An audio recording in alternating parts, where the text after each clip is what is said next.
13 বছর 4 মাস ধরে কোরআনের পাখিটিকে ধুকে ধুকে জেলখানাতে রাখলেন তো রাখলেন। তা আমাদের একটু বুক ভরেছিল যে কোরআনের পাখি জেলখানাতে থাকলো, তিনি বেঁচে আছেন, আমাদের সম্পদ আছে, একদিন ছুটে কোরআনের মঞ্চে আসবে, কোরআন থেকে তিনি জাতির সামনে কোরআনের বক্তব্য দিবে, আলোচনা করবে। এটা আমাদের বড় একটা আশা ছিল, কথা ঠিক কিনা? সেটা করতে দেয়নি। যে বাতিলগুলো কোরআনের কথা বলার কারণে, ইসলামের কথা বলার কারণে 13 বছর 4 মাস ধরে জেলখানায় বন্দি করে শ্বাস পর্যন্ত কোরআনের পাখিকে বিষ প্রয়োগ করে তাকে শহীদ করে দেওয়া হয়েছে।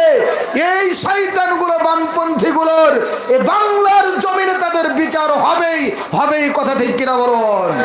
তাদের বিচার আমরা চাই।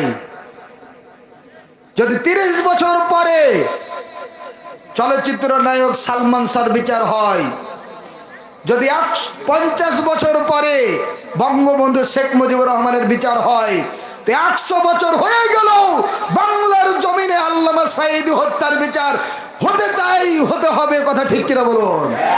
এটা আমরা চাই। 100 বছর হয়ে গেল, অপেক্ষা করবো এই কোরআনের পাখিকে আমাদের বুক থেকে খালি করেছে, কথা ঠিক কিনা?